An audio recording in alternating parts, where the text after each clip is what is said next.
अस्सलाम वालेकुम नाजरीन, मैं हूं हकीम ज़ियाउर रहमान और आप देख रहे हैं मेरा यूट्यूब चैनल। नाजरीन, आज की वीडियो खून थूकने से मुतालिक है। इसको नफ्स दम भी कहते हैं। नाजरीन, इस मर्ज़ के अंदर मरीज़ की कै के अंदर या उसकी खांसी के अंदर खून आता है। इसकी वजूहात में नाजरीन फेफड़ों की टीबी भी हो सकती है। इस मर्ज़ में नाजरीन फेफड़ों की सोजन भी वजह बन सकती है, जिसे हम नमूनिया कहते हैं। फेफड़ों का मुर्दार पड़ जाना या हलक या हंजरा या हवा की नाली के अंदर अगर बारीक शराइन हैं वो फट जाएं, तो ऐसी सूरत में भी खून आना शुरू हो जाता है। बहुत ज़्यादा ज़ोर से खांसने की वजह से, बुलंद मकामात पर चढ़ने की वजह से। और नाजरीन, दमवी या खनाजीरी मिजाज के हामिल जो मरीज़ होते हैं उनको भी ये मसला, ये अर्ज़ा पेश आ सकता है। नाजरीन, दिमागी चोट की वजह से, बवासीर की वजह से, हैज़ की बंदिश की वजह से, जिगर के सुकर जाने से भी ये अर्ज़ा लाहक हो सकता है। नाजरीन, इस बीमारी की अगर अलामात की बात की जाए तो इसकी अलामात में खूनी कै आती है। कभी खंगार में भी खून साथ मिला हुआ शामिल होता है।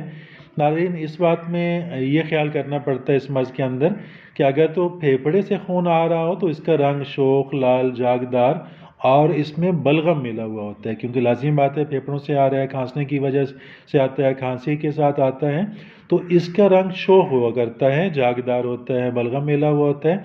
लेकिन अगर तो खून मैदे की तरफ से आए, बजरिया कै की सूरत में आए, तो उसका रंग जो है वो स्याही माइल होता है और इसमें किसी कदर ग़ज़ा भी मिली होती है और मकाम मैदा पर, मैदे की जगह पर मरीज़ को गर्मी और जलन महसूस होती है। अगर तो दिमागी चोट की वजह से खून आ रहा हो तो आमतौर पर कै के ज़रिए खून जमा हुआ स्याह रंग का और लोथड़ों की सूरत में खारिज होता है। इसमें नाजरीन ये देखा जा सकता है कि क्योंकि जब अगर तो खून आ रहा हो फेफड़ों की तरफ से, तो हमने पहले भी बताया है कि वहाँ पे खून का रंग शोख होगा, झागदार होगा और बलगम मिली हुई होगी। अगर मैदे की तरफ से होगा तो उसमें कै के मैदे के अज्जा भी शामिल होंगे। लेकिन जब दिमागी चोट की वजह से अगर खून आ रहा हो तो वो स्याह रंग का होगा और लोथड़ों की सूरत में होगा। उसमें ना बलगम शामिल होगी, ना ही मैदे के अज्जा शामिल होंगे। इसी तरह नाजरीन, अगर मसूड़ों से खून आ रहा हो तो वो तो आसानी से देखा जा सकता है मुंह के अंदर। और नाजरीन, अगर मसूड़ों से आता है तो ये खून मामूली होगा, इसमें वो ज़्यादती नहीं होगी जिस तरह दूसरी सूरतों में खून ज़्यादा मकदार में आ सकता है। नाजरीन, यूनानी तरीका इलाज के अंदर ऐसी बीमारी के अंदर, ऐसे मर्ज़ के अंदर जब मरीज़ को खून आ रहा हो, खून की उल्टियाँ आ रही हों, खून के पेचेस आ रहे हों या उसको खांसी के अंदर खून आ रहा हो, तो मुहर्रिकात वगैरह गर्म चीज़ों से परहेज़ कराया जाता है। और नाजरीन, एक नुस्खा जो सदियों से राइज है तिब यूनानी के अंदर और मेरे ख़्याल में हर हकीम बना के रखता है और सादा भी है, सस्ता भी है, वो दो चीज़ें हैं। एक गेरू है, ये सुर्ख रंग की मट्टी होती है, और दूसरा संगजराहत, ये एक किस्म का पत्थर है जो पीसने में आसान होता है।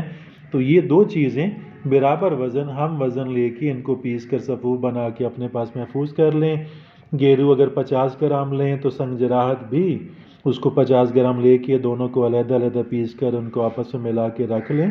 तो बवक्त ज़रूरत कभी ऐसी सिचुएशन आती है, ऐसे हालात आते हैं, तो ऐसी सूरत में 3 माशा, इसको आप कह लें कि हाफ़ टी स्पून, तो ऐसी मिकदार में 3 माशा की मिकदार में सुबह, दोपहर, शाम इसको हमरा पानी आप उसको इस्तेमाल कराएं, तो बहुत मुफीद है, बहुत मौसर है। ये खून की रवानी को चाहे कहीं से भी आ रहा हो तो उसको बंद करता है। हैज़ का खून हो जो बंदिश उसकी ना हो रही हो, बहुत ज़्यादा खून आ रहा हो, तो ऐसी सूरत में ये मुफीद है।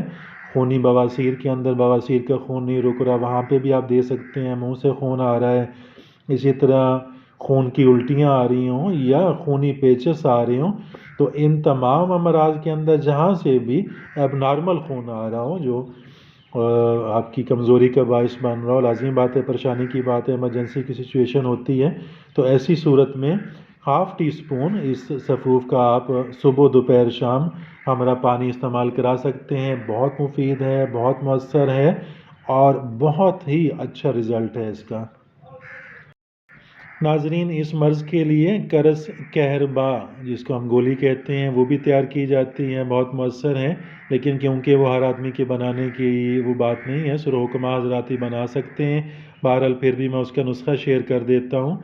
اس میں کہربا یہ خاص قسم کی گوند ہوتی ہے، گوند کیکر، نشاستہ، گوند کتیرا، مغز بیج کھیرا، مغز بیج کدو، یہ تمام اجزاء ہر ایک یہ 3 ماشا لے کر، اور پھول انار، اکاکیا، یہ دونوں چیزیں 2 ماشا لے کر ان سب کو پیس کر، اور اس سب غول کے لعاب کی مدد سے اس کی گولیاں بنا لی جاتی ہیں 4 ماشا کی۔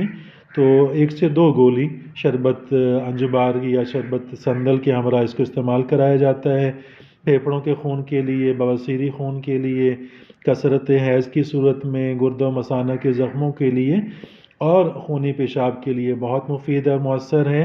اسی طرح ناظرین ایک اور سادہ نسخہ ہے، بانسا کے تازہ پتے اگر وہ توڑ کر 2 تولہ کی مقدار میں 2 چھٹانک پانی میں اس کو گھونٹ کر اس کا گھوٹا سا بنا لیا جائے اور صبح و شام پلایا جائے تو یہ بھی خون روکنے کے لیے بہت مفید ہے، خاص طور پر ٹی بی کے مریضوں کے لیے یہ بہت مؤثر ہے۔